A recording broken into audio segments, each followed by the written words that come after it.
All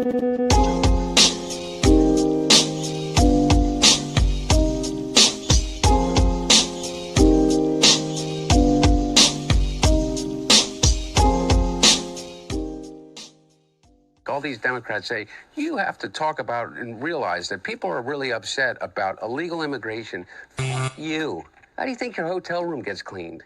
How do you think you got food on your table? Who do you think washes your dishes? Who do you think does your garden? 6 months later. Anybody that's running for president, if they could fix the immigration issue, would try to fix the immigration issue.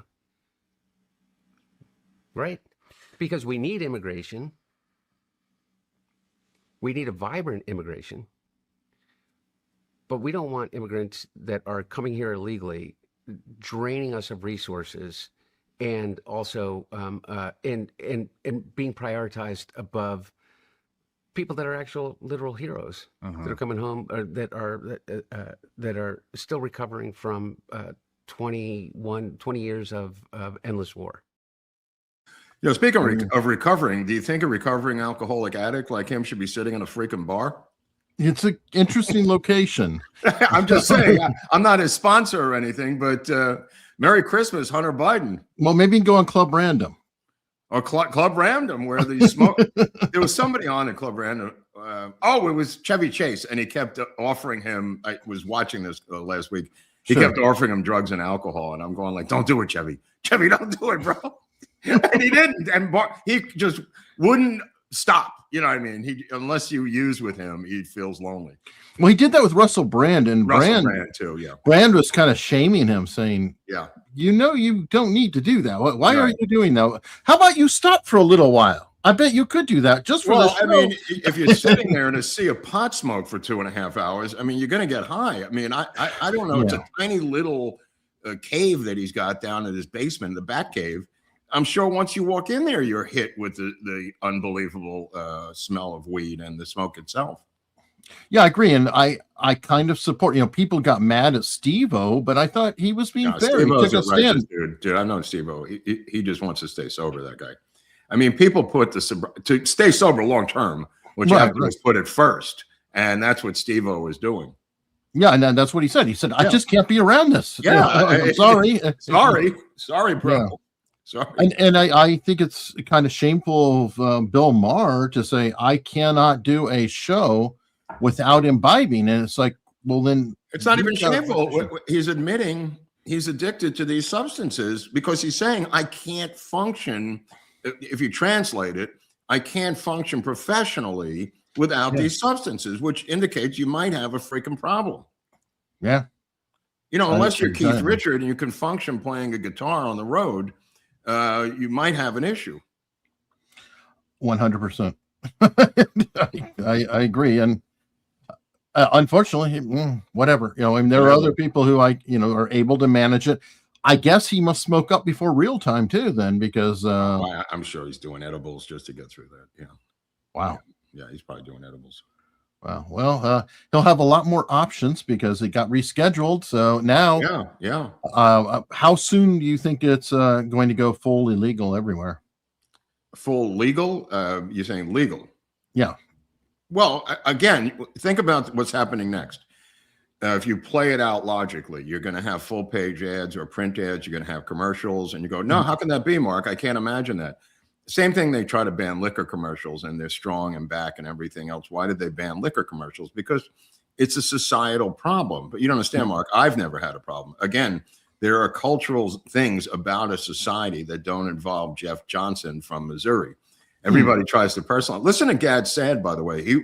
He was on with Rogan talking about Muslims in different situations and how progressives say, but I know this guy, Jamal, he's a nice guy. He's a Muslim. I don't understand what you're talking about. It's some kind of psychological trick that people do where they personalize a gigantic problem by one person. You know what I mean? Like, my Uncle Tom has been smoking weed his whole life. So everything should be legal and it should be available everywhere 24/7 because of Uncle Tom, But the reality of it is, it was about the banking. Now, as people know who are hip to this, nobody buys weed in a weed store. How can you say that, Mark? The taxes are so draconian that the gangs are now having a boom decade of selling cannabis. Well, I don't want to give money to the gangs, Mark. Well, if you go into a cannabis shop and the taxes in an urban area are 15 to 27 to 37%, you're going to start going to the street, which is what has happened in every major city in the country. The cannabis shop taxes are, because the Marxists implemented this program, are quite draconian. And you could be fiscal conservative and still be a pothead, Eric. And you want to save money. Where are they going? Back to Juan and back to Julio to get their cannabis. Wow, what a surprise. And what are the other gangs doing? They're just selling weed. They couldn't possibly be involved in any other Crip or blood activity. They're just good weed salesmen like I was in college. Give me a break. Where do you think this is going? Well, it's a pretty good product for that because, I mean, at least with the alcohol, there is a degree of mix of chemicals where you could say, hey, this is stolen from such and such, or a copy of fill in the blank. But it's like weed. How do you prove that that's from a dispensary or the way you prove it is the offset of your projection of tax revenue from the year before that doesn't show up. And now you've got a $2 billion hole in your budget because you projected X amount of money from tax revenue on cannabis of the shops that you licensed throughout the city. And if people don't show up, which they are not doing because it's cheaper to get the cannabis from your old friend where you used to get it. Now, what I'm suggesting is your old friend was ganged up, and this is now a resurgence of gang money that's now come into their coffers. I didn't know that, Mark. Maybe I'll do something different now. Well, it's a little late now. The reality of it is you're going to see commercials, and you're going to see ads, and you're going to see a pervasive deepening of cannabis into the inner country, into the Iowa, into Kansas's, into Montana's, into every single school district in the country. And in 5 years from now, they're going to say, hey, maybe Mark was right. We do have a fucking problem now. That's where this is going. You can't stop 15-year-olds from doing this. You can't, just like you can't stop a 15-year-old from buying beer, in a supermarket, Eric, when you're a teenager, but this is far more nefarious. Well, it's where we are. And Trump was very short-sighted, like you pointed out last week.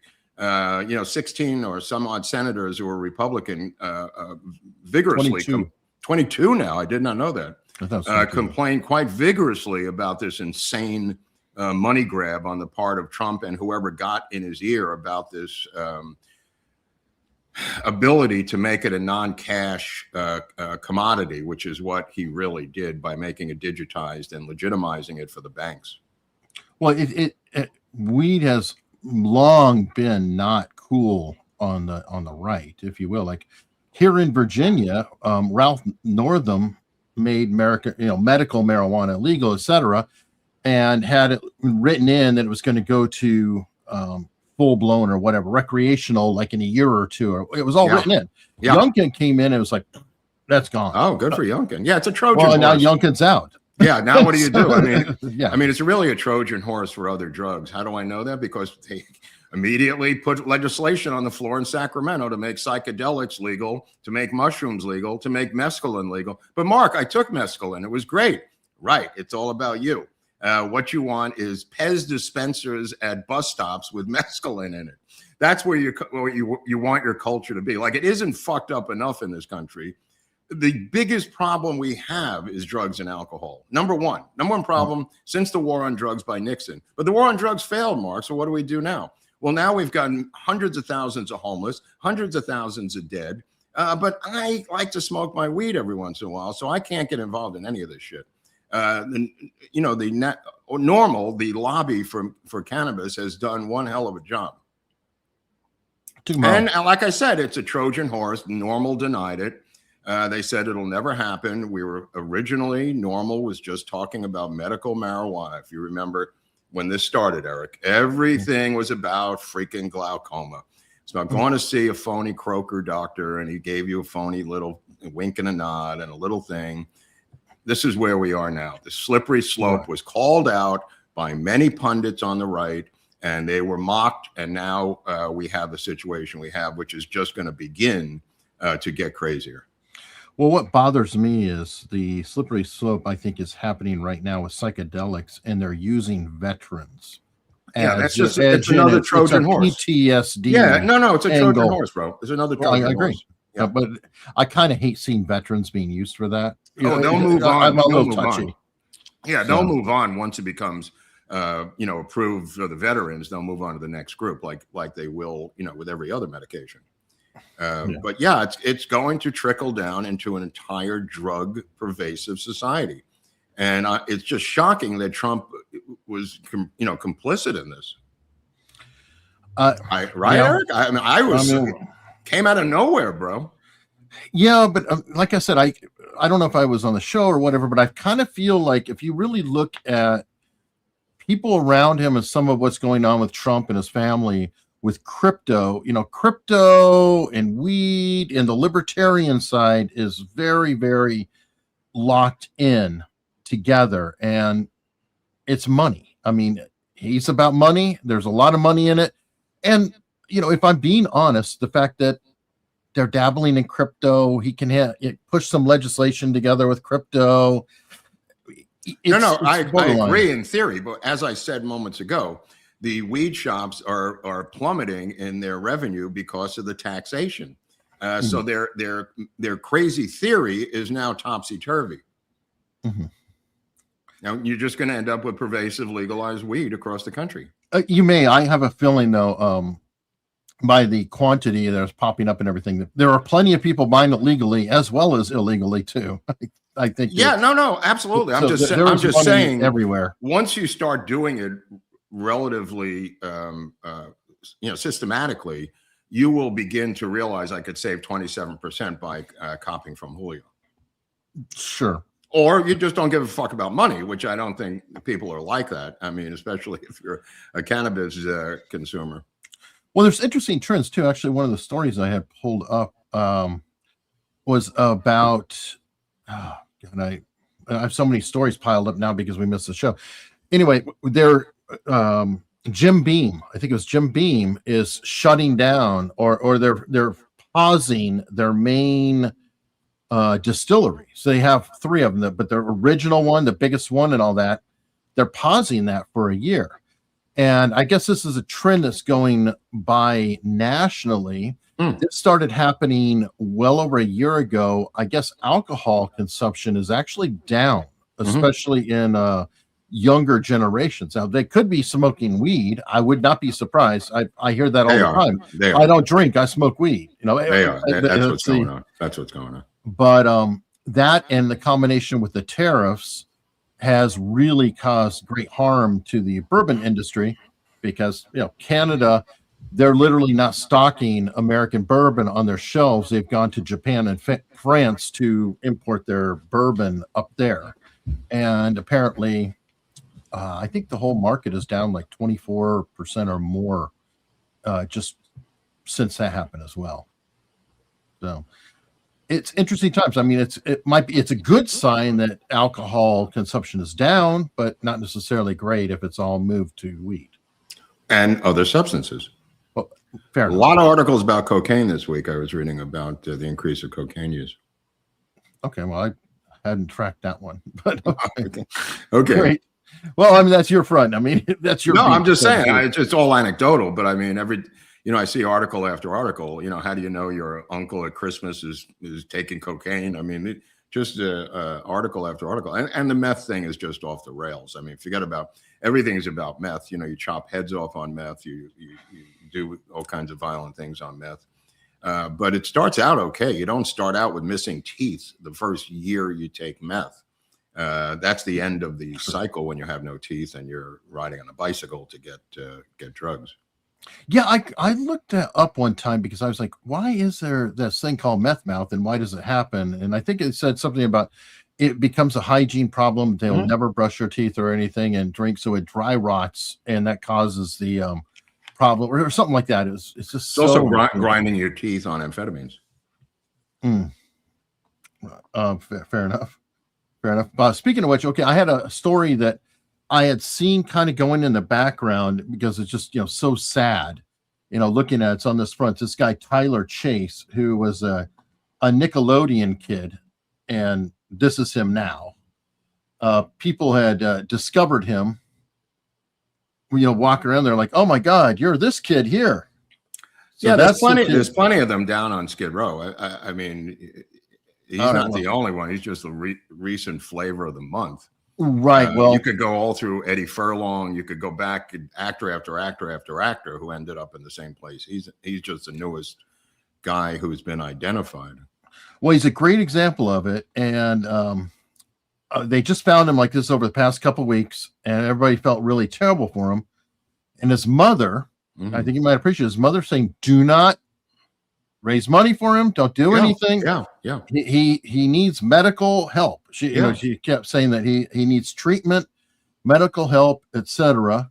But people felt bad, and one of his former co-stars, this guy, went and he got him a hotel room. He felt terrible, and big deal. Of course, he trashed the hotel. Of course, dude. What an amateur! Ridiculous. What a total amateur. Well, got him a hotel you mean room. a civilian? Civilian. He's like a normal person. That's why I'm bringing him. He's a normie. The mother sounds battle tested. She's in the right place, according to Mel Brooks. He tried to convince Rob to kick his son to the curb to no avail, and Mel Brooks kept telling him this is not going to end well. You got to get rid of this kid, and he wouldn't do it because they were codependent and locked into the kid's disease. Usually the ones that suffer are the normal kids who don't get the regular attention from their parents. I mean, look at the Kardashians. There are some that get attention, and the bad ones, the normal ones, don't, and they get resentful about it. Yeah, I mean, it does sound tragic as you got to kick them out. You got to kick them to the curb. And it sounds like they did kick him to the curb at one point for a while, but then it eventually broke down, and because in celebrity families it becomes a PR embarrassment. That's why you can't do it. Because TMZ will find them in New Jersey and say, "Hey, look at this! It's Mel Gibson's illegitimate son," or that's why they can't have that. And the addict knows that and plays off of that. He threatens to go to the press. He uses that power. It's very complicated, but it's so common, it's ridiculous. Well, I mean, this is great info. What do you recommend as somebody who's been around people in that world? How can they let them die? Let them die. That's it, bro. You got to let go, let God, let them go. Got to get them out, get a restraining order, go to the police. This does not happen in middle-class families because they do not have $100,000 a month to send their kid to passages. So the most common situation for normal families or middle-class families is you get a restraining order and that's it. You're done. You're done. You try, to get him some help at the beginning. If it doesn't work, you got to cut the ties. If he dies, he dies. So it's easier said than done, but you don't want to end up with your throat cut. I predict there's going to be a new surge. This happened a while ago, but I'm predicting right now there's going to be a new surge of wealthy celebrities, and I think this is probably already underway, of sending their kids to military academies again because they don't trust them. They don't want them around. They want to give them discipline. This happened in the 70s. There was a surge of this where they sent their kids off to military academies to deal with the discipline problems of these wild kids. And I believe that this is going to be a booming industry again with celebrity offspring. Because as I said, the offspring are really their pets. They're not really children. They're raised by Mexican nannies. They are really just furniture until they go crazy. And now it becomes a PR problem for them. And they don't want it to get into the press. There's a bunch of people still floating around who are brothers of so-and-so eating out of garbage cans, all of these storylines that surface. And then the guy will call up his PR people and say, you got to get this off the cover of the Daily Mail. I'm getting killed here. And that's the only thing that concerns them is the PR part of it. Yeah, I'm all for military schools. I think it's a great idea. I had a cousin who was in a ton of trouble, if you will, growing up. He didn't go to a military school. He got sent to a boys' ranch. Yeah. Which was kind of similar, but helped him out completely. There are educational level military academies that I believe they're going to send him to. Cher sent her kid to it for a number of years, and then he bolted, whatever. a lot of celebrities have done this in the past, and I think there's going to be a resurgence of it once again, because not only do they not know how or care to discipline them, now it becomes a physical problem. Maybe you don't think these parents are wondering at night laying in bed if Mikey, who's the son of the head of the studio, whatever the hell the parents are doing, is not going to cut their throats now that it happened? It's the same thing that happened after the Manson killings. Everybody hired security. Everybody got locks and gates. Everybody went crazy because of the Manson thing. This thing has the same kind of a situation, but the enemy is within, and they're going to send these kids off to military academies. Well, and that would be good. I know that there was a trend. I think there was a couple, if not military academies, but schools that got busted because there were some really bad problems within them. So well, I'm just saying, you got to be careful, because anytime you send them to a school, make sure that school's. Well, I'm not sending anyone to the school. I'm just saying this trend is going to come back again, and they don't give a shit about the academy itself. They just don't want to hear from their kid for 4 years, and they'll suss it out. I mean, what's her name who went to jail for getting their kids into USC? If that scandal was part of an attempt to get rid of their kids and get them into USC. And a couple of people went down for that. But this military academy thing, you're going to be hearing, mark my words, in a number of months, you're going to hear so-and-so is at the whatever academy in Pennsylvania. You know what I mean?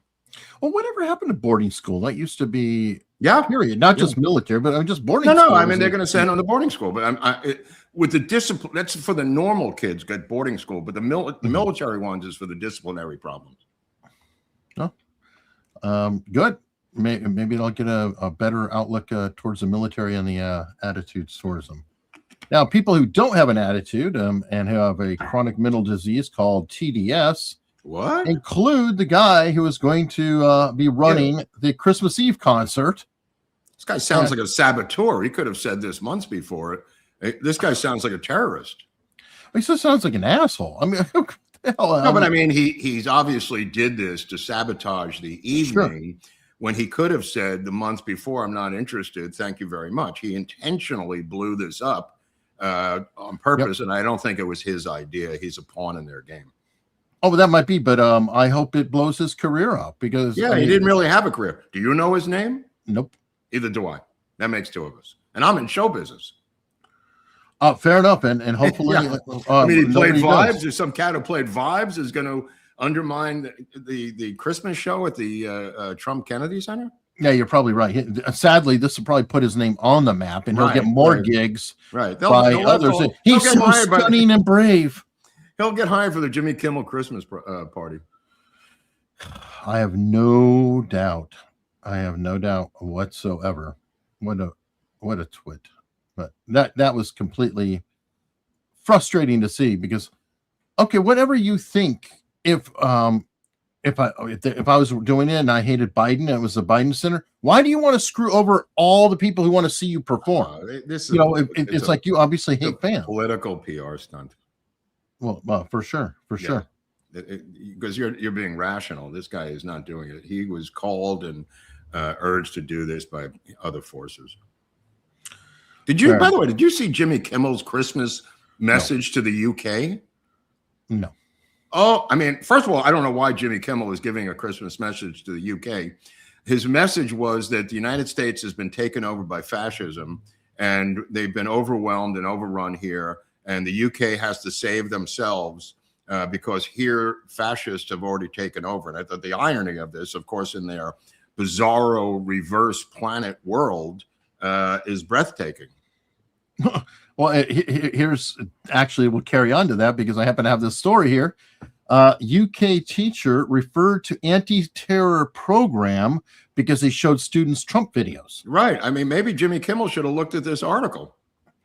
No, that's the problem. He's literally saying that England is teaching that if you show Trump videos, you're creating terror. What the hell? I know, but I'm saying everyone with common sense, left and right, has been discussing the creeping fascism in the United Kingdom, the arrest for nobody is oblivious to this, and Jimmy Kimmel apparently is the only one completely oblivious to this, making a Christmas message to a country that has been taken over literally by fascism, saying that we have the UK, so they should be careful.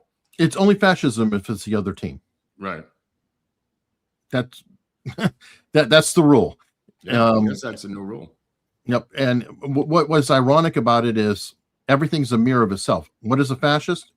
What is an anti-fascist? The person saying it. They're the same thing. An anti-fascist and a fascist are both fascist. It's Yeah. just different sides of it. It's very, very frustrating. But okay, now we were going to talk about on Tuesday. We've got to address the elephant or pile or whatever in the room. Unfortunately, Epstein is out. They're starting to put out document after document after document. Of course, immediately, as you said, they're going to be coming up with different things that are nailing Trump, blah, blah, blah, blah, blah. In this case, there was a very obvious letter that was written from Larry Epstein to not Larry Epstein. Jeffrey Epstein to Larry Nassar. Yeah. Which is so on you get the point. mail delivered very quickly. I'm writing a self-deletion note. I got to get it to this other guy in another prison. Can you really speed it up so I can do this? I'm really in a hurry. Well, and he did such a good job that he managed to postmark it 3 days after his self-deletion. Well, it was in the mail room at the prison, and who knows what was going on. The point in of another state, and the only question, when the second I read it, has to be an investigation as to who wrote it, and because I immediately jumped, this is this is a fraudulent thing. But again, the story's now disappeared, and nobody is dealing with who actually wrote the letter. No. I mean, these are not complicated questions. These are very simple questions. Who wrote the fraudulent letter? And nobody seems to lift a finger to follow up on any of these things. Yeah, I don't know. I mean, we know he didn't write it. I mean, they compare handwriting, everything else. So it's just, who probably did write it is Who? Michael Wolff. That's my candidate. Okay, well, I'll throw it out there. Yeah, allegedly, because he was advising Epstein, so he made good. That's cool. There's a chain of custody that you can follow these things. It's not insane. And I'm joking, by the way, people. I have no idea. I don't know who wrote it. But the point of the matter is, it is findable. You can find the answer to this if you have some determination. Yeah, Dustin in the chat's got a great question. Does Massey care who wrote the fake letter? No. Are you kidding? It was the greatest day of Massey's life. Oh, yeah. Well, what has been really quiet? And it must be Christmas. It must be Christmas because, obviously, all these people care so much. Trump launched missiles into Nigeria. Yeah, people were out of strike town. ISIS. Yeah. And I guess, what have you heard about it? I've heard from the right that this is nation building and toppling regimes, and 8 million men are marching into a ground war, and they blame the Jews. That's what I've heard. Oh, you have? Okay. No, I'm kidding. I'm honestly kidding, but apparently it'll be World War III by the end of the week. Okay. Well, I'm waiting. Surgical strike. What are you going to? I mean, this is Trump's style, and he has proven this over and over and over again. That it's shocking to me, that people even extend it into some bigger thing than it is. And all you have to say is, has Trump ever done something bigger than that? No, but this time he is. You go, why would this time be different? Well, I have no idea, but I'm just going to say that. In other words, he's launched strikes against Syria. He's launched strikes against Iran. He's launched strikes against multiple bad actors. And this is another one of those situations, obviously trying to protect Christians, I believe. Which I think pretty clearly have had a lot of problems in Nigeria. I think it's been well documented and oddly enough ignored. It was just almost bizarre. like Totally bizarre. I guess, if Israel's not involved, nobody really thinks about it or worries too much about it. But I thought that was interesting. I'll tell you something that's under the radar. The first elections since 1969 this week in a country called Somalia. Really? Completely under the radar. Yeah. 1969. They haven't voted. They're having some type of elections nationwide. And nobody's covering this fascinating story to me because Somalia is so in the news with Minnesota. Yeah, maybe we can move them back, and they can, and Omar can run there. They're probably mailing an absentee ballots right now. What are you talking about? Well, no, I mean, she could be voted in. I'm saying go. I propose her to be a leader in Somalia. Okay, that's a good idea. I'll second that. And everybody else in her family, whether she's married to them or not. That's an extended family, I'll tell you. Fine by me. Fine by me. Go home. I mean, I love to see that there's elections. That's nice, but I'm going to withhold. But it almost seems like a psyop. You know, they were so in the news and was so brazenly being criticized by Trump for week after week that somebody over there said, "Hey, maybe it's time to make believe we're having elections. It'll look a little good." And they said, "All right, let's do something here. Fuckface, let's go." Yeah, get the warlords together. Get the committee of warlords. Get your sabers. Let's watch Black Hawk Down again and see if there's a different ending. There you go. All right. Well, speaking of different endings or not endings, I guess the Netflix Super Bowl, or not Super Bowl, but NFL coverage was not well received. Dude, this is not the first time. I mean, I watched it for the first time last night. I was watching, because I'm a Packer fan, I was watching the Central game, which was Detroit versus Minnesota. But I don't know. There were other problems last time they did this with the spinning wheel, Eric, and coverage where they interview people. They interviewed Barry Sanders, and I'm not opposed to Barry Sanders, one of the great running backs for the Detroit Lions and Hall of Fame running back. They're interviewing the guy in the middle of the game. The game's going on there, and Barry Sanders is going on. They're putting up photos of his kids who are in college. I'm going, what the fuck is going on with this coverage? Two announcers I've never heard of. There's no graphics. The only and people at home know what I'm talking about because everybody watched this. There are no graphics. It's just the score on the bottom of the screen. I'm just like, you have to blame the NFL because they said, sure, we'll take $1 billion. You want a game? Do whatever you want. And all they did was every single commercial was about Stranger Things, coming back. With Tide, all the commercials were interwoven into real products with Stranger Things. And you're sitting there and you're getting dumber and dumber and number and number. And I'm going, I just want to see a fucking game. Is it that goddamn difficult to show a game? And I have a theory. Go ahead. And you could correct me, but somebody like me who's not deeply into sports was picked to run it. And that person is so arrogant that they were going, oh God, but it's so boring. Let's put in interviews and things to spice it up and make it something better. I don't know. It vibes to me like somebody from the drama side was creating something for a sports bit instead of just leaving it alone. They're like, this isn't your dad's football. This is Netflix football. Let me tell you something. So that's my theory. They didn't overdo it. They underdid it. In other words, it was underkill. People know what I'm talking about. It was just like a game that was on in the background. It wasn't like CBS or NBC with bells and whistles and all kinds of on-field things. It was like a game that was going on, and if you paid attention, you could follow the game. The halftime show was worth the price of admission because that was Snoop Dogg. And I said, I'm sticking around for this show. And holy crap, was this a disaster, bizarre. Santa Claus is coming to town with Snoop Dogg. And I'm sitting there, this guy's murdered people, and he's celebrating in bright red the colors of the Crips, which did not go unnoticed by my family and my LA friends, that he is, a killer, and here he is celebrating Christmas with dancers and a choir, and Santa Claus is coming to town. And dude, it was just so surreal. Dude, Eric. Don't you know he's Martha Stewart's best friend? Martha Stewart I know. I knew she had to be in it. She was the one who not interviewed him, but she said, "Here it comes." Yeah. What a weird halftime show. Just really, I mean, the one in Detroit a couple of weeks ago with Jack White, who obviously is insane, and Eminem was fantastic. This thing, I thought I was on acid watching this thing the other night. Last night, I thought I was on LSD. It was so surreal. Wow. And maybe Snoop has a deal with Netflix. Who knows? Well, I mean, weed is becoming prominent, and he's well known for that. He's the spokesperson. I think even he gave up weed. He couldn't take it anymore. Yeah, I did read that. That Yeah, he yeah. stopped. Hey, couldn't do it. Amazing. Amazing. Don't be like Snoop Dogg, kids. Yeah, I can't quite figure out how all of that goes, but either way, let me see.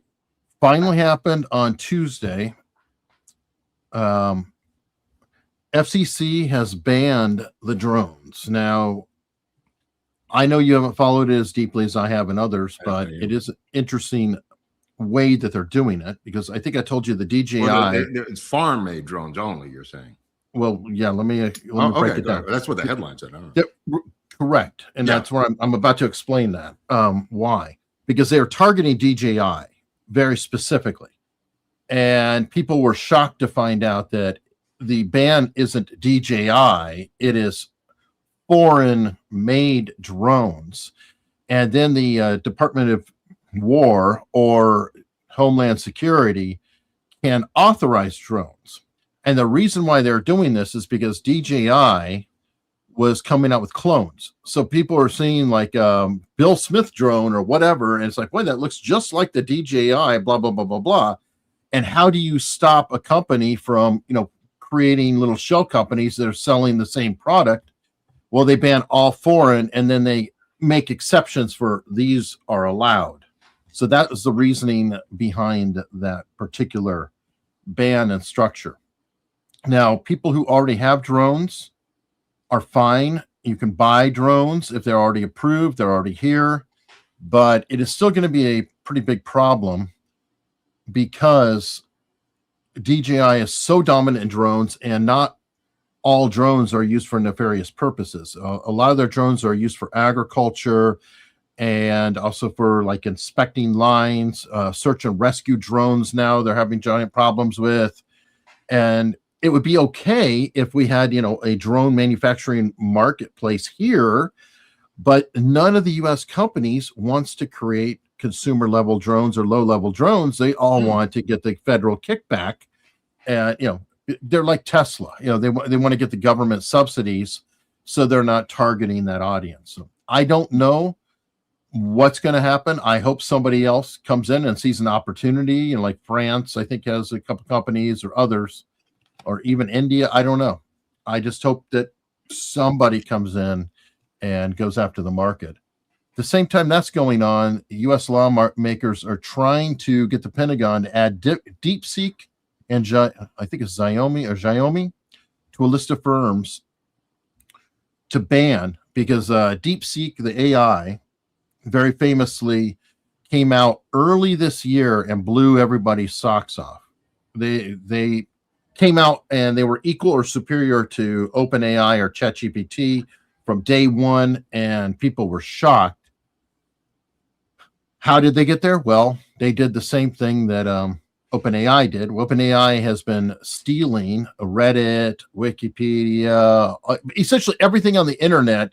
ChatGPT and OpenAI has been just sucking in this whole time. DeepSeek sucked them in. But I want to point out that they want to ban them. I do recommend everybody please consider staying away from DeepSeek, because when you're running AI on your computer, and especially as it's going right now, it gets to be pretty insidious, and it will start to track like whatever sites you're on. It'll start pulling potentially your passwords, medications, other information about you. It doesn't necessarily always do that, but you've got to be careful with it. And people are getting more and more dependent on the different AIs. I mean, Mark, I know you use Grok quite a lot, right? Asking questions. I double check it. I don't trust it. Well, yeah, definitely I double check it. Definitely double check it. But I mean, people are asking, for medical conditions and things like that, and life advice, and how do I do my taxes? How do I do this and that? And it's just starting to, seep into their life. Oh yeah, yeah. So be careful if your life is going to China. Just a thought. But yeah, I definitely correct it. I recommend that for everybody. Please, please, please correct it. It's very frustrating. Use Grok like you used to use Wikipedia. It's a shortcut to get a general idea, and then you go check the sources. And then you go, okay, that source, that's an actual source, is sourced correctly. And if you are wanting to do deep research, I'd recommend Perplexity if people are interested in that, because one thing I like about Perplexity is it'll spit out results along with a ton of sources with links to the specific articles. So it is full of citations directly, and that just saves me a lot of time. If I'm trying to do something, I can go look at the citations because that's my methodology.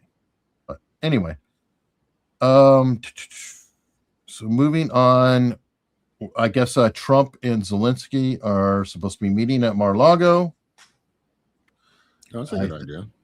I think that's going to be. I would check the silverware when he leaves. Yeah, I don't know when that's. It's gonna happen. It's just they're getting into the back and forth now, working out. December 28th. Yeah. Yeah. Well, the winter is driving that, I think.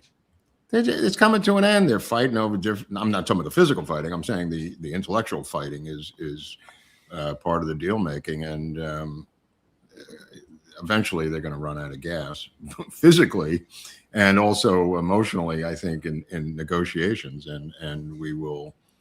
I assume by Easter this thing, or maybe sooner. By the way, when is the State of the Union address? Nobody seems to know. It seems to be random now.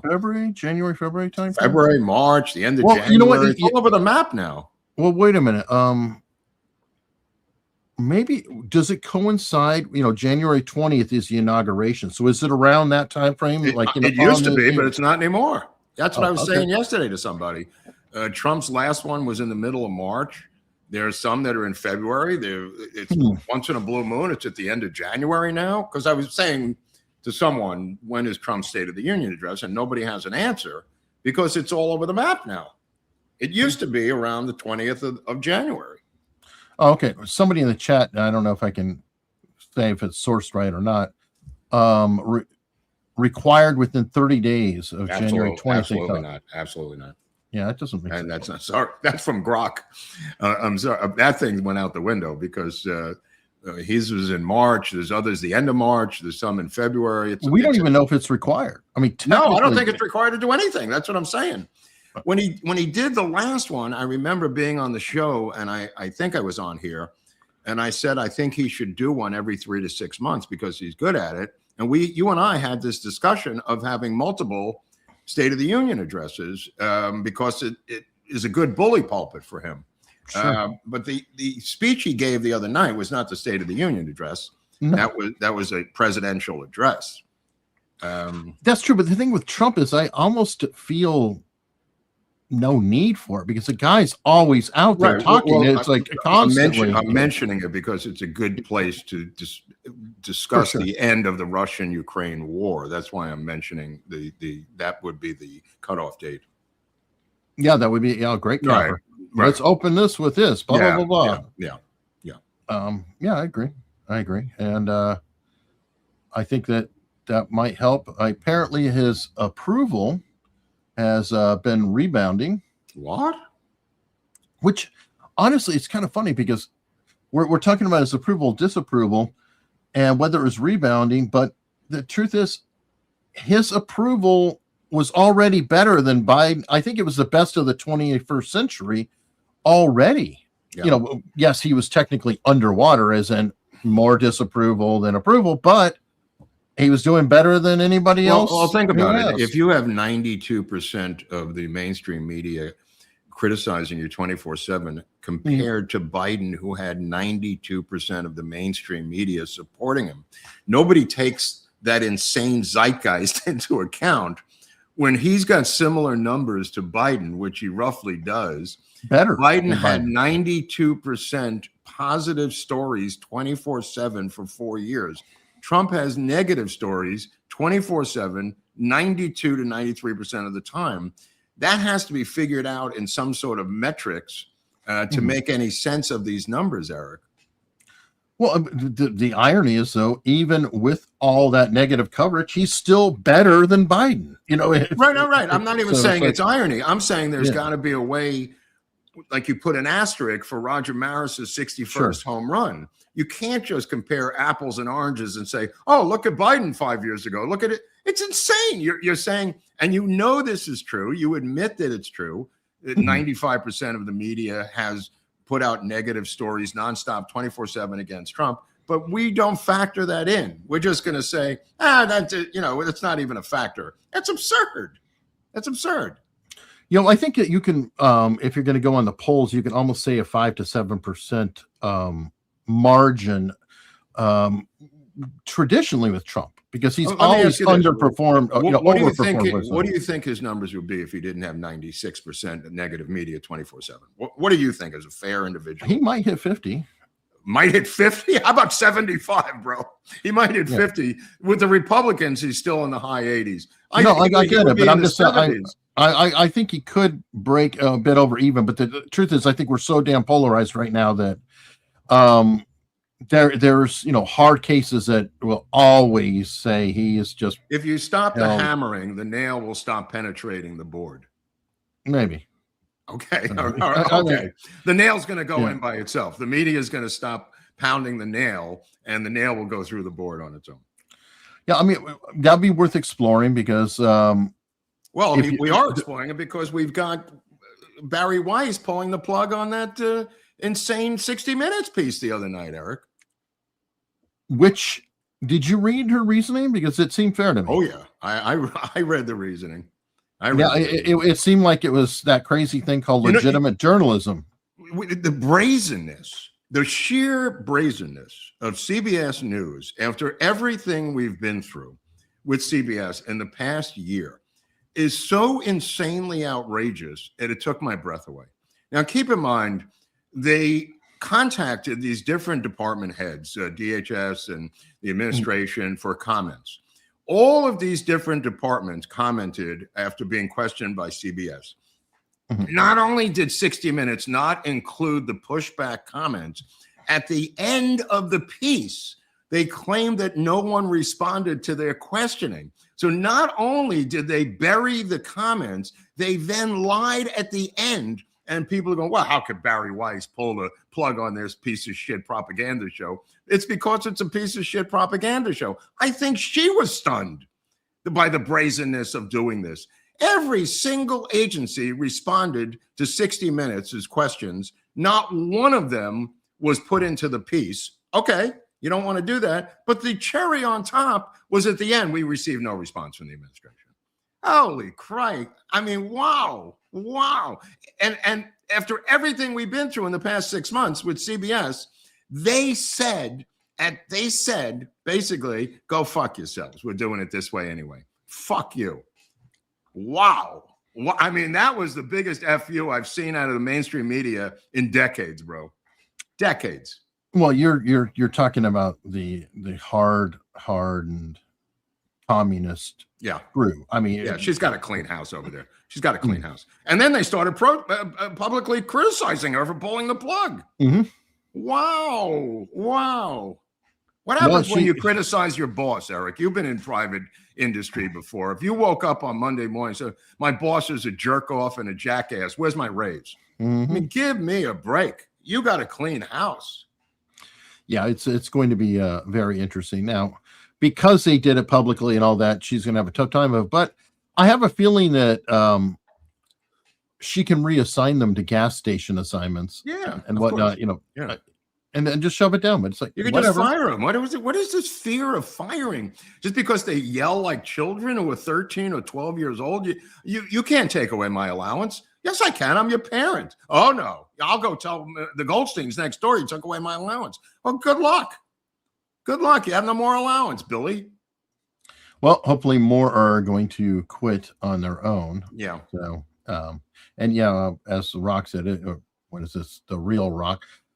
There's lawsuit considerations or whatever and all that bullshit. But you know who's of course so upset about her working there is Tucker Carlson and now Megyn Kelly. Whoa. Because Megyn Kelly's upset. Whoa. Well, I mean, Megyn Kelly, of course, was so congratulatory and everything else like 2 months ago, saying, "Oh, what a great choice and a real leader." Blah blah blah blah blah. And now she has no experience, no clue what she's doing, nothing on television. Yeah. Maybe. Well, there are other people who said the same thing in the pundit class. Remember, like Tucker. Yeah. But there are other people that I'm not going to mention who, besides Tucker, said that she did not deserve this position, including Tucker, because she obviously got it because of she knows people in some high places in some conspiracy world. Yeah, there was another country involved, most likely. Yeah, and not only that, she she wasn't qualified. I wish I had those qualifications that Barry Weiss has. Well, just on paper, I'm just saying on paper she's qualified to do this. Oh, for sure. I mean, she worked for the New York Times. Yeah, it's absurd. And even more importantly, she built this thing. So she's not only qualified in terms of a publisher, but she's an entrepreneur. Yeah. And you got to give her some credit for that. Building her own platform. Tucker, for the longest time, as an example, always has depended on a network like Fox or somebody else until his name is so large that he could walk away, and he just is a big draw because he's gotten really famous because he was on Fox, because he was in all these other things. But even then, he still needed all the money invested, like by his friend Omid or whatever else coming in. I don't know that Barry Weiss needed that much money from the outside. She seemed to build the free press on her own and attract the right people and just build that up. So I don't know. Well, I'm glad she's in there. It's going to take a little while to get her hooks into this thing. But this was a major propaganda coup attempt by CBS News to push back against the takedown of their organization. Let me just put it that way. And by the way, Paramount has not given up on this takeover of Warner Brothers by any stretch of the imagination. No, Larry Ellison is I do not believe, I'll say it again, that Netflix is going to get Warner Brothers. I don't think it's going to happen. I'll repeat it here today. All right, I was going to say, Larry Ellison has personally said he will guarantee like $40 billion out of his own pocket. Yeah, they're not going away. Not only that, every union in the city and Hollywood is against it. Every theater owner I mean, there's just so much against Netflix right now. They have opened up a hornet's nest of anti-streaming sentiment in Hollywood, which they did not see coming. True. Fair enough. Now, I'm going to change gears. This is somebody apparently, or knew. We got to dance around the topic because of the manner of death. But James PJ. PJ. He's an old friend, and this is, we have a saying, jails, institutions, or death, and he chose the latter. Haven't seen him in a while, stopped going to meetings, reached out to him past couple of years, no response. And I can only presume anecdotally that he stopped going to meetings. And he's not the only one of my friends who's done this and in the same method, and probably won't be the last. Great guy, great actor. We were considering him to be Lee Harvey Oswald with the Oliver Stone project a number of years back. And we were talking, he had read all my scripts, and we were friends anyway, but he was on The Wire. He was on a bunch of HBO Treme. He was on a bunch of HBO Generation Kills, the War series. Very, very good actor, PJ. He was on The Wire, and he worked directly with your friend Chris, right? Because he was in a season with the Greeks. He was his son. He played the son. Okay, I was going to say, he played Ziggy. He played Ziggy. Okay, Chris Bauer was his father. Okay, thank you. I was trying to remember that because that was one of the really interesting seasons in The Wire, how they shifted to the docks. Yeah, I mean, PJ had some, he had called out a guy who had abused him, who was his math tutor a number of years ago, sexually abused him. But he had dealt with that. He went to the police in Baltimore. He was like 12 years old at the time, but he called the guy out, named him, told exactly what happened using his own account, and then went to the police in Baltimore, and they wouldn't do anything about it. But that was a number of years ago. That wasn't recent, but he did have a really abusive childhood growing up. But that everyone in the addiction world has that, And he, as far as I knew, had dealt with it a number of years ago. Wow. Well, I mean, it is sad to see. I don't know what. There is no solution. It's. I don't want to be curt about it, but it's happened and happened so many times that when you stop going to meetings, it can only last for a while before you either spiral into a black hole, go into a depression, or pick up and use. And we're trained so hard not to pick up and use that this, unfortunately, becomes the alternative, this self-deletion part, because you've drilled it into your head not to pick up. And I've said, oddly enough, that it may be better to relapse than it is to self-delete. Well, yeah, there's a better possibility for recovery from a relapse than a. But people don't. You don't think that way. You don't think that way. Well, no, and I'm wondering what do you recommend for people who are in these dire straits? Is you got to go to a meeting, or what? You have to go. You have to get back into the program and bury yourself in there. A lot of people get busy and they go, "My life is great." I'm not even exaggerating. I mean, they get busy. They go, "My life is great, and I don't need to go to meetings anymore." And it's a common denominator. And you think that you could pull yourself out of this tailspin at the last minute, but a lot of times you can't. Some incident occurs, and the next thing you know, you're spun out. Wow. That's sad. It is sad. But I don't think more drugs and alcohol is going to help. No. Anyway, you shared this story I thought was very interesting. And I can imagine what a dystopian nightmare that would actually be. Yeah, this is just like the Obama movie with the Tesla cars all backed up in that end of the world dystopian Obama film that he did for Netflix.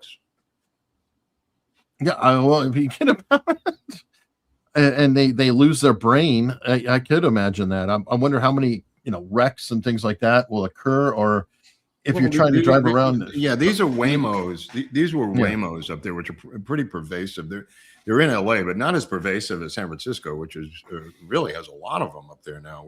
You see these cars driving around like headless horses, with nobody at the wheel, and you just like you go to cross the street, but you're kind of nervous because you go, does he know that I'm here? Does this car realize that I'm crossing the street? What if it just accelerates and hits me? Is it going to keep going and I'm laying there on the ground? You know what I mean? It's like you don't trust it when you see it. Well, I wouldn't. I mean, right.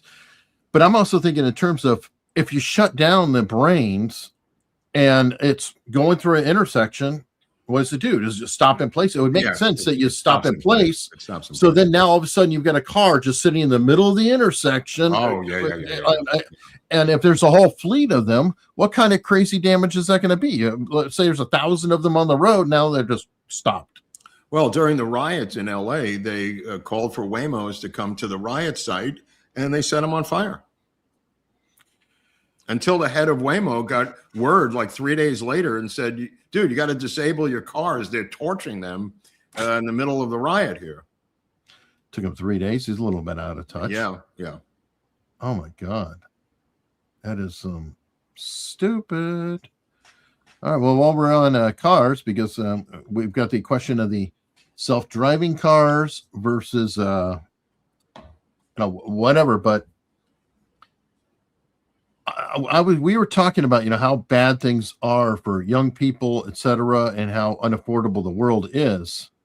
Well, starting to come out that there is a new barrier, and you're looking at 100-month car loans.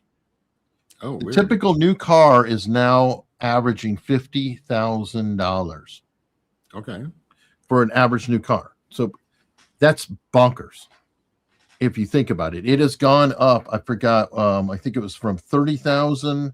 Yeah, here we go. Price of new cars and trucks has increased 33% since 2020. That's a huge amount of money. And in order to get the payments down to $300-400, they're going to 100-month loans. Most people don't own their cars more than 4 or 5 years. Right. We already had a problem because it was a 60-month loan was the standard. 5 years. Yeah. And then it became 72.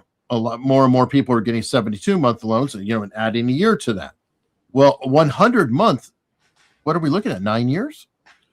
It's a long time. That's horrible. And what happens then too is they give up on the car early. They're tired of it. They've run too many miles, whatever the hell it is. So then they trade it in for another car at zero equity. and then they're even further behind on that payment. Not to mention that they're graping people with the car payments because they're doing other bullshit things. Like when you go to buy a car, everything you want is an add-on and it's a subscription. Okay.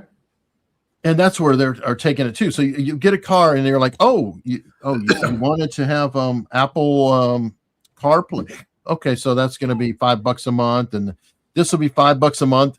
Wow. And they roll it all in. It's like, your monthly payment's only going to go up, $50 a month in the end, or $60 a month. So they're making more money on all of these subscriptions that they're tying into the cars than they are even on the cars. Wow.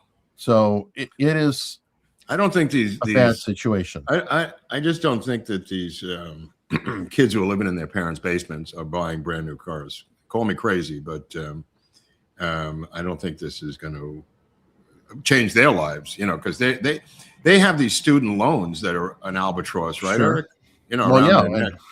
There's a difference with Where, those. Did they have any credit after they have the $150,000 student loan hanging on them? Well, student loans are even worse. Yeah. Because you can bankrupt yourself out of a car. I think that's you cannot declare bankruptcy on a student loan. You know that, right? Yeah, I'm just saying I don't think buying a brand new car is in their future. It's kind of like a house. I don't think they're even thinking about it.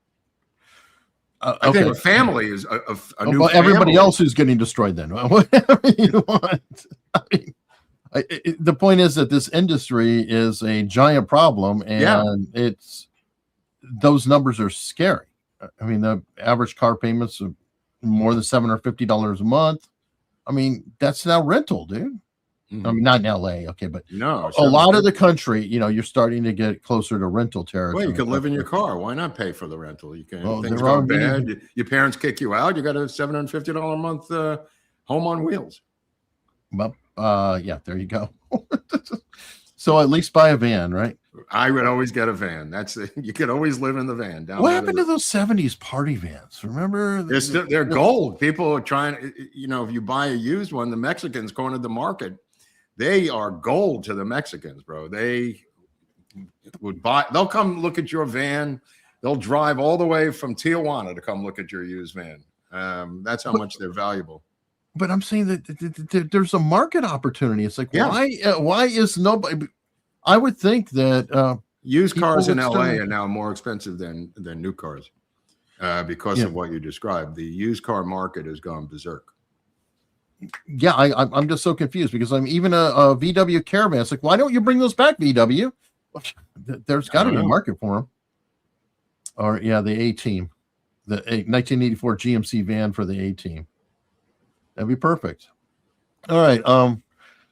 This is pretty good news. Do you remember when Trump did that interview with Joe Rogan, right before the election? And he was really impressive. I mean, a lot of people. That was a good one. And people who didn't even like Trump were saying, man, he really kind of knew a lot of the issues and everything else. One of the issues he talked about was what was happening to the whales with all the wind power. Wow. Oh, right. He mentioned the whales. Yeah. Well, guess what? They're halting offshore wind projects from Virginia to New England. Wow. Okay. Because of the whales? Well, I think that because the whales and because they're garbage. I mean, what I've read about these wind turbines and, comment below if you're an expert in the field and can, correct me otherwise. These wind towers are super expensive for very little power that they actually produce. They cause a ton of environmental issues, like not just the whales, but also birds and other, creatures because of magnetic fields. They break all the time. And when they break, you're wasting, a lot of material. How are you going to recycle it? How are you going to repair it? So it's just not an efficient means, not to mention they're ugly as hell.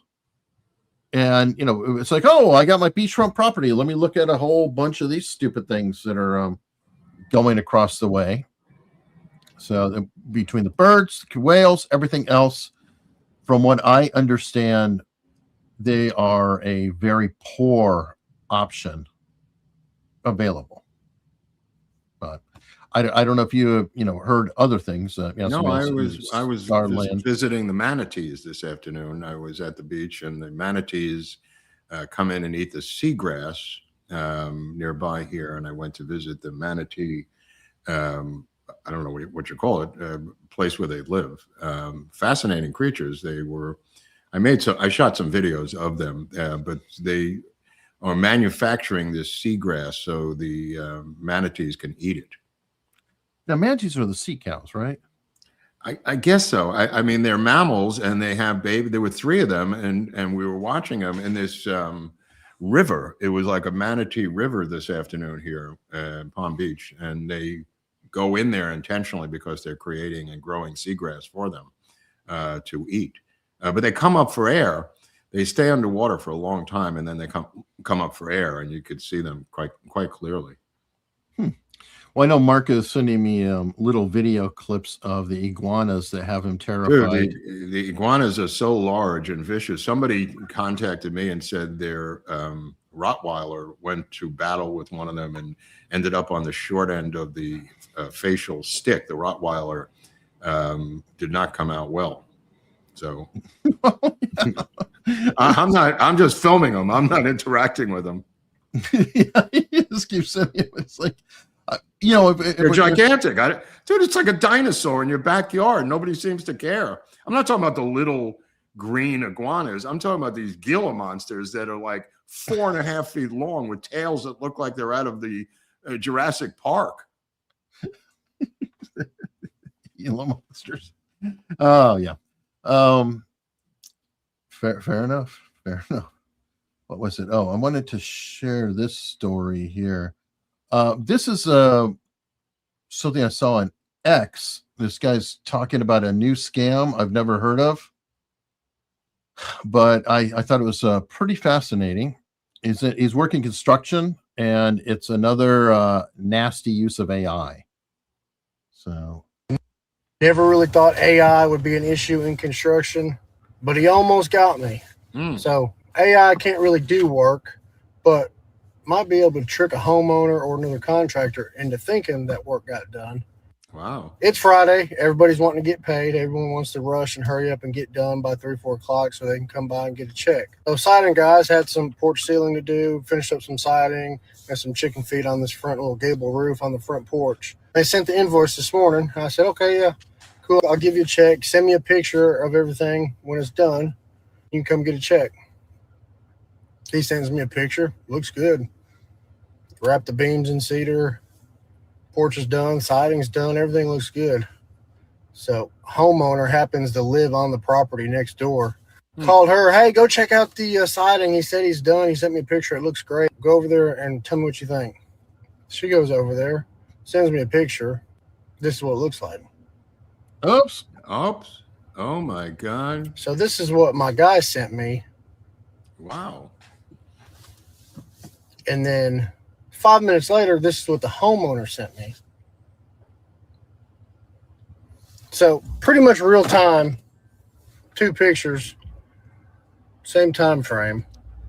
So moral of the story is now you have to actually go physically look at it being done, because that's a standard thing. It's like, okay, I'm done with blah, blah, blah. Okay, send me a picture. I'll get you the check. It's like, well, now apparently you have people who are running through ChatGPT saying, complete this work or finish that and send it to you. And it's so bad that I guess there was an incident where, or not an incident, it happens enough that they have services now that you can feed images into them to say, is this a real image or not? Oh, that's a good service. I like that. That's Which helpful. is, it's a kind of I don't know what's going to happen for the midterms, because they are just going to create phony statements by celebrity politicians, even endorsements that are untraceable. It's just going to be a jungle out there. I mean, in the midterms, it's the sky's the limit. It's just going to be insane, Eric. Nobody's even discussing these situations where you're going to have the candidate being endorsed by his opponent. You're going to have the opponent being endorsed by some other candidate, and they're never going to be able to trace it in real time. It's just going to be a machine gun of firing on TV and in media. Yeah. I don't know what is going to. This is going to be the craziest election season, the 2026, because of unregulated political AI since the 2020 stolen election. Let me just put it that way. It's going to be as crazy in its own way as 2020 was.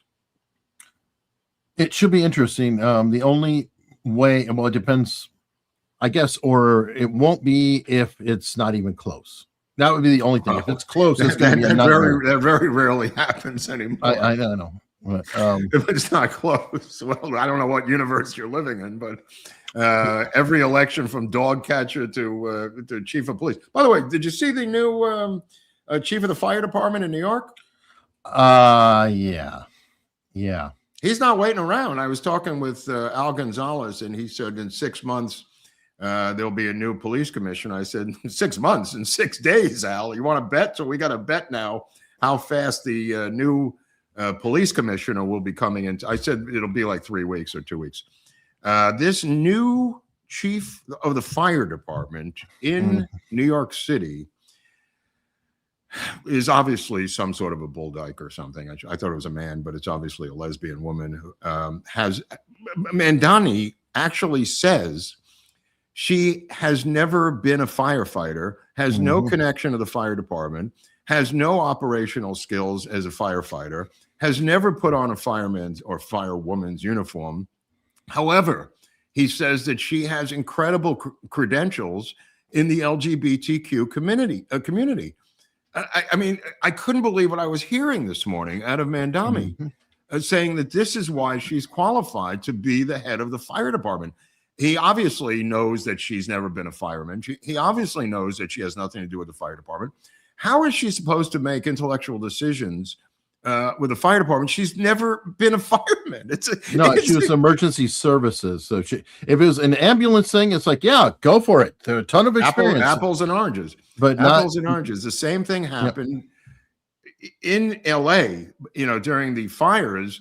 But at least that fire commissioner, who was also LGBT, was a firefighter at one point. Right. Yeah, was a firefighter, and then tried to implement nonstop LGBTQ issues while 110 fire trucks were in the garage being repaired, and the fire hydrants had no water, and everybody knows the rest of the story. She eventually gets fired by Karen Bass. They realize that they fired her within 30 days. Well, she was fired and unfired and then fired again. Because they realized that she was fired within a day of discussing her job, which is illegal with the mayor. So they unfired her, waited 30 days, and then fired her legally. So she's now suing the administration, the mayor's administration in LA. So the LA Times contacted the mayor about their conversations together, their emails and texts, and Karen Bass, of course, being a good Marxist, deleted them. So the deleted emails and deleted text messages saved her from the LA Times, who was doing a legitimate investigative report as to what happened with her lesbian chief of the fire department.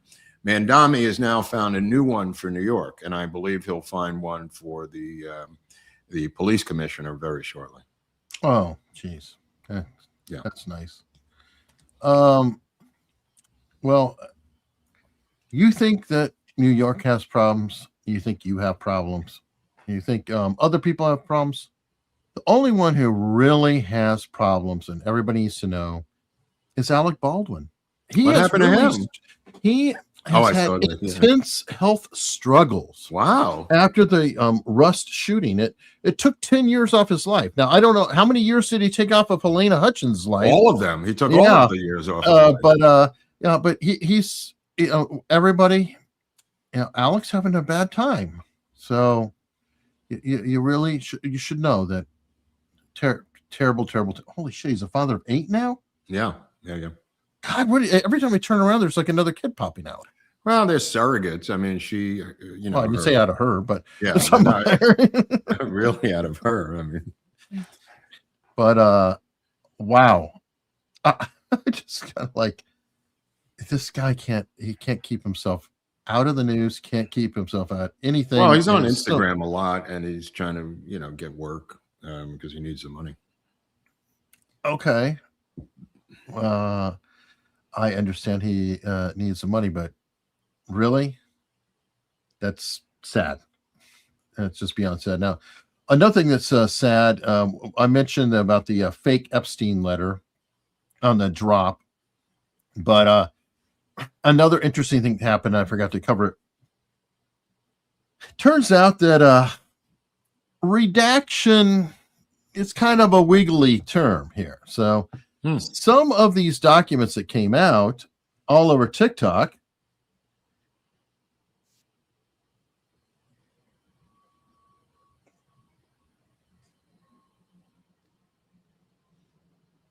the redaction that's not a redaction. So what they've in essence been doing is, I don't know if you played with PDFs at all.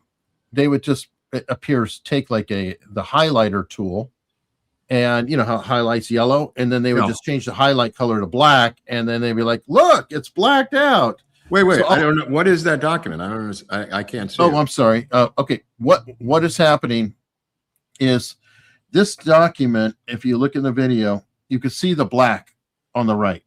Right, but what is this document for? This is one of the Epstein documents that are dumped. Right, There's literally thousands of them that have been put out.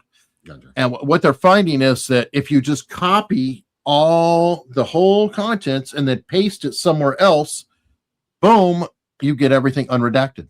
All the words are there. Wasn't that true with the covering the girls' eyes, that the Democrats put those around the Trump girls, and then they're the ones that put the black lines across their face, right?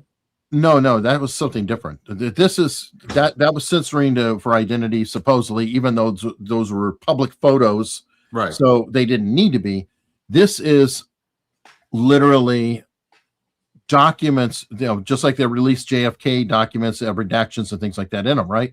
You can't just copy the JFK documents though, and then get the contents underneath the black bar. What they did here, it appears, is they were using the highlight tool, and instead of having like the yellow, to highlight it, they just changed the color to black, so it looks like it's a black bar, and it's redacted, but it's not actually redacted. That the text is all still there. Okay, well, what is the text? What are we seeing here? Is there anything? I can't read it. It's too small. But there are a lot of documents that are doing that right now, and they're going that all over the place. Okay. Now, what's interesting about it though is not everything is that way. Some of the documents, you do say, are normally redacted. Some of them are like this. Now, I don't know if it, I'm not going to credit 3D chess to the Justice Department, but it would be interesting if they deliberately did fake redactions on documents that they wanted people to. That's funny. To discover the information. For example, what if you were redacting Bill Clinton's name out of a document or something, and they deliberately did the lesser redaction methodology, and oops, that comes out. What is he doing in that bathtub, by the way? That shot of him as a whale in the bathtub. What is going on there with him? I don't know. I mean, it's Bill. Bill has bad things going on, apparently. Yeah, Mike Benz has some good coverage on this. Apparently, one of the documents has Epstein contacting the CIA to relocate their Air America base from Miami to the middle of the Midwest. And he is the one reaching out to them in one of the documents, which Benz extrapolates out that he's not just a stringer in this operation. He's literally ordering the CIA to relocate their Air America transport phony airlines to the Midwest from Miami at some point. Wow. Yeah, no, there's some good stuff that Benz has come up with.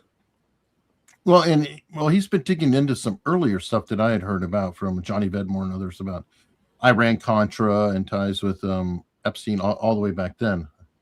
Trying to check on something else right now too. I got to deal with that later. Okay. Sorry. Let me see.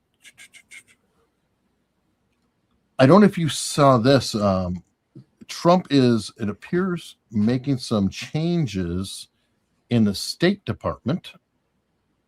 And I don't know if that page is going to load. It appears, there it is. He removed nearly 30 career diplomats from ambassadorial Oh, that's positions. cool. Yeah. Yeah. Usually, I mean, you got to put your own people in there who donated money. So, I mean, I saw that and I thought, all right, that's kind of normal.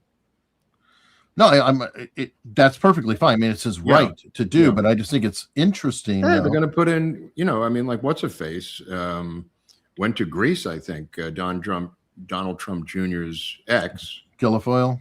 Right. But I'm saying they're people who donated who are expecting to go into those ambassadorial slots.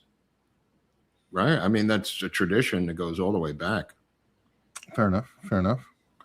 And it's a good tradition. I mean, especially, I think it's important, especially because he's doing tariffs and things like that. You want to have people who are singing the same song. Yeah.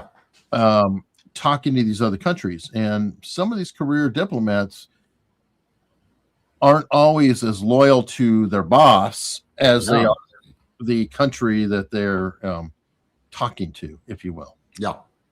But more good news. I like to see this kind of thing because it's a cultural shift.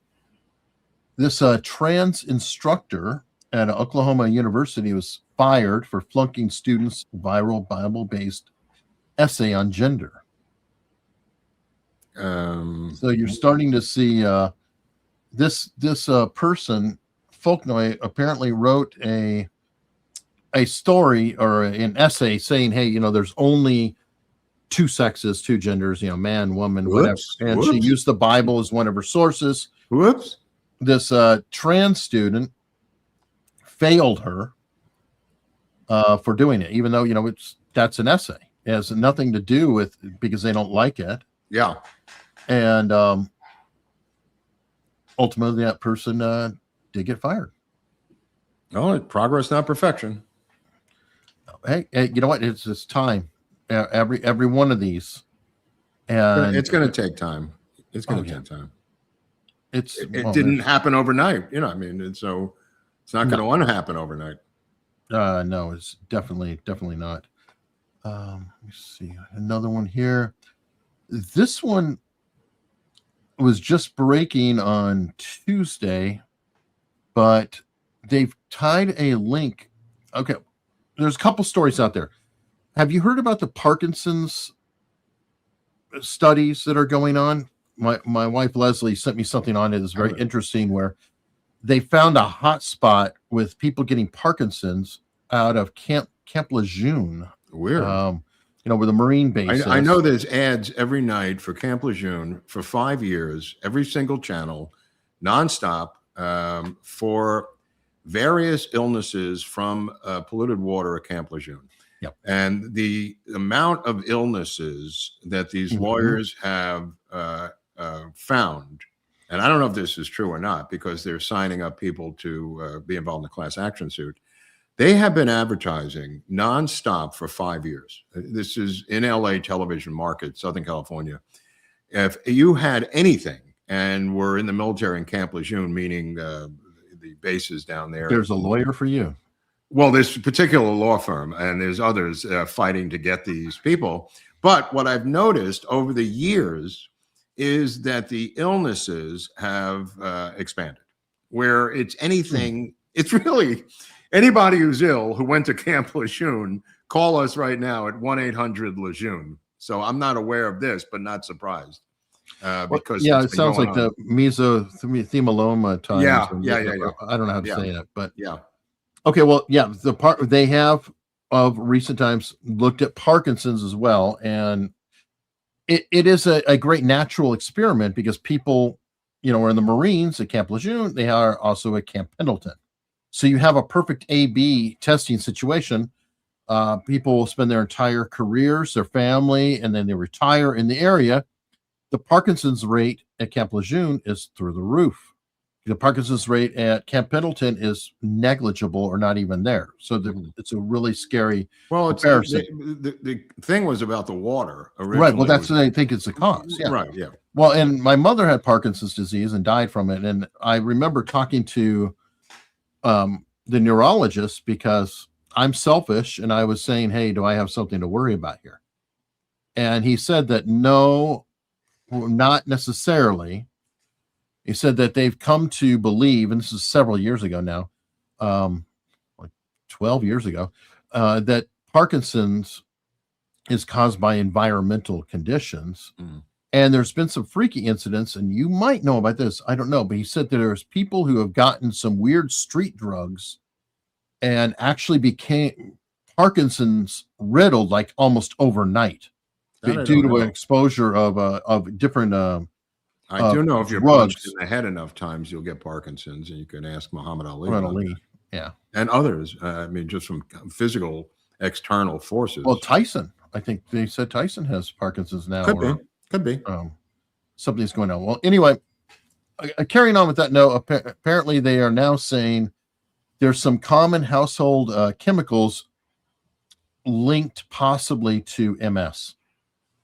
And it was a combination between microplastics Mm. and PFAs, which are like forever chemicals used in like non-stick cookware and Yeah. textiles and things like that. And I think what they're saying though is it's not like just this one is to tell you. It's like if you have this particular combination of these chemicals or exposure or whatever, that could be causing the problem. Wow. So, I mean, it's starting to become more and more and more like get all the plastic you can out of your life. Use glass dishes. It's kind of like if we could go back to 30 or 40 years ago or 50 years ago and just use things like tin foil and glass and get rid of the plastics, we're probably going to be healthier. But I don't know. I thought I would share that because anything with health is an interesting situation or useful. What else do we have? We need to go through some super chats. I think we have Right on. here. Right on. It's always fun. And Anthony Madison from Australia. By the way, Anthony, I saw that you gave a super chat on Tuesday when Mark lost his internet. But as usual, it's Trump's fault. I guess it was Trump's fault on Tuesday about Mark losing his internet. Merry Christmas to you as well. Thank you so much.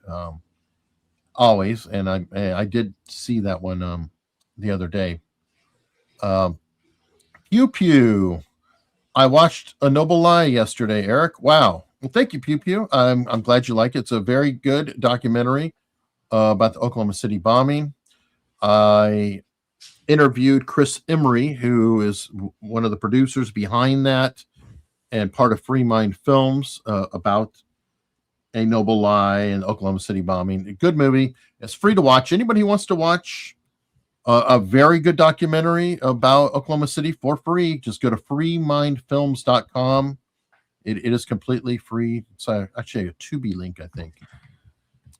Pam, happy Friday, guys. Happy Friday to you, Pam. Thank you so much. What do we have here? Batty Girl Rachel, happy holidays. What was your favorite gift you got this year? I'll go with Mark. What was your favorite gift this year? I'm wearing it. What, a new shirt? This one. Cool. My favorite gift, and this is more of a sentimental thing, but I almost lost my closest friend, Nate Brody, this year. And the fact that he survived has lifted my spirits and everything the holidays. So like everything else was completely irrelevant to me in a lot of ways. So that was my favorite gift, is the fact that he'll call and I pick up the phone and I get to hear the voice. So, Edward McLaughlin, 9107. I just turned it off. You are so right. The TV? Oh, must have been Netflix. You know what? Maybe it was the Netflix football cover. I was trying to figure out the context. So it could be Edward. Thanks. I think it might be the football coverage. Dude, it was so strange, Edward. I mean, again, it was the only game on, so I was waiting for. I figured I'd watch the two games since it was the only show in town. This weekend will be, regular channels, regular games, Fox, NBC, CBS. But wow, was that bad? Well, my question though is it only for paid subscribers? Because that's the really shitty part, I think, of a lot of this football stuff. Is like, what it used to be, people, I understand a blackout if you're local, but football was covered by ads. You could just go watch a football game and get it on a TV antenna. I guess that's Prime has had games on recently too, but their coverage is much better. I don't know why than Netflix. Prime has done a much better job. Neither one is at the level of the networks' coverage of it, and the networks have been doing it a long time. So that goes without saying. The same thing has happened with baseball, by the way, where they pick up a random game out of the blue, and you're just like, whether Apple TV had some, I don't know, like 4 Dodger games this year was just so randomly bizarre. You're just on a Friday night against the Giants, and you're sitting down to eat dinner, and you're going like, what the fuck is this? I got to get, subscribe to Apple now to get this game, and you think you're not going to cancel it the second it's done. I mean, I don't know who came up with this marketing strategy. It's absurd. I don't know. I mean, well, that's that whole splintering, and they've managed to revitalize piracy. I mean, piracy is back with a vengeance because people are giving up. A lot of times the quote pirate sites do a better job of even serving it. There was a time, I don't know if you remember the early oddies or so, like when Netflix streaming just started and piracy just kind of died. It was like, oh, this is great. It's not that much money. It's so much cleaner. We can just watch what we want. We get the material. We enjoy it. Now it's like, okay, well, if you want to watch The Office, you like The Office. Sorry, you got to get this other service. You want Friends, you got to go over here. I told people to get DVDs, but they didn't listen to me. And now they cut 20 minutes out of It's a Wonderful Life on Amazon this week for Christmas, and people are having a meltdown. They feel the right to edit any classic film they want, and it was a huge story this week in the trades about them editing It's a Wonderful Life. I assume it was for length, but they cut out his redemption story. They cut out huge chunks of the film that were important in the story itself of moving forward. So not only was it reduced by time, it was also reduced story-wise, and they had some agenda for what they were doing. And you're at the mercy of them editing films you do not know that they're editing. Now, this story, which broke yesterday, this huge story about It's a Wonderful Life, people know the film so well, Eric, that it was very obvious what was happening. But there are thousands and thousands of other films that they edit that you don't know about. And again, for the thousandth time on the show, I urge people to get DVD versions of the films that they want and not be beholden to streamers. While you can, because I've got some bad news for you. For example, Disney has stopped selling all physical media to Australia, and it'll probably be rolling out to the rest of the world. So a lot of them are not even going to sell a DVD or a I'm not talking about new. I'm not talking about new DVDs. I'm talking about the classic ones that are on eBay and the ones that you could still purchase of older films before those are all gone. Put your library together of films that you want. Forget about new ones. I mean, you could look at the top 20 films of this year. When I say top, it's their predicting top. You not know any one of them and not really want a DVD version of the film. But there are films that you want to have, whether it's, Die Hard or National Lampoon's Christmas Vacations, or in this case, It's a Wonderful Life, the Frank Capra film. You better get them now, folks. I've been saying this on this show for 4 years, and some people are getting hip to it. Yeah, no, there's a lot of people getting hip to it. I mean, physical media for the win. Sadly, the other place people are going to get the original is pirate sites. Again, that's another one. And where are the pirate sites getting theirs? For the DVD that's getting ripped to be uploaded. Let me see. We've got K-Dog 4703. Great show. I'm hearing from credible sources that the entire COVID event, from lockdowns to vax requirements, was a military-run operation. They're calling us a United States of Pharma. Okay. I don't know. I mean, I personally think that there are people who are waiting around, the Bill Gates of the world, etc., and they try doing something every single time, because I remember bird flu, swine flu, mad cow. There was always, and it just never took hold. This one, something happened, it took hold, and a lot of people were Johnny on the spot ready. They've been prepping for a long time to take advantage of a crisis. They got a crisis, and a lot of people took advantage of it. That's my personal opinion. I don't know. What are your thoughts? My thoughts about the lockdown? Yeah. I think you saw plenty of video of them rehearsing it. I don't. This is not news to any of us. I mean, we went through this quite a few times. All right. Dr. Eva wants to know, Mark, do you have any comments about the blackouts in California? I think we commented on San Francisco, but about it always happens, isn't it? What's that? Well, I mean, the blackouts have been a running problem for California for a long time, haven't they? Really? Yeah, they don't have enough juice. I mean, it's not a new story. They just have more demand than they have product. Actually, I thought it might be getting better with so many apartments and things being empty now, and a lot of your population disappearing. They're fleeing on foot. Well, they don't use as much power when they flee. I'm just saying. All right, so we got here. This is from AV8 Picks, AV8 Picks, or AV8. Okay, cute. FDNY Commish Lillian Bozigner is a 3-decade plus retired FDNY EMS chief. That's what I said earlier, that she was EMS. Many FDNY commissioners have been civilians with no firefighting experience. Right. We believe not operational, but are administrative. We believe that is the DEI aspect of it. I don't think you understand what we're saying. We're saying that the civilian takeover of these branches by mayors is the DEI takeover of these branches of the government.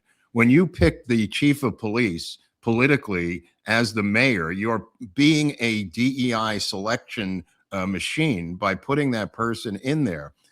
This didn't happen years ago. I understand you think it's been going on for your whole life, but take my word for it. This is relatively DEI new.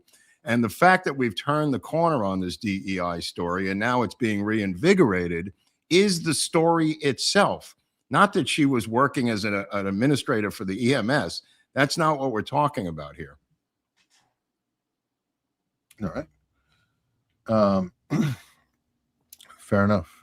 All right. Now, one last thing I want to cover before we head over to locals is piece of advice. Mark, you're on the road and you're still collecting stories, still putting together Chevy Chase, things like that. And in order to fortify yourself, like I have to fortify myself every morning, it's a good idea to have some coffee. And I personally recommend America's Untold Supreme Breakfast Blend or America's Untold Stories Magic Bullet Blend. And you know what? If you didn't get what you wanted for Christmas, you could always buy yourself some coffee. Yeah. I recommend getting 4 bags or more. You get free shipping because shipping costs a fortune, as I've talked about before. But you also could give this as a gift to, they do, I believe, have gift cards available as an option.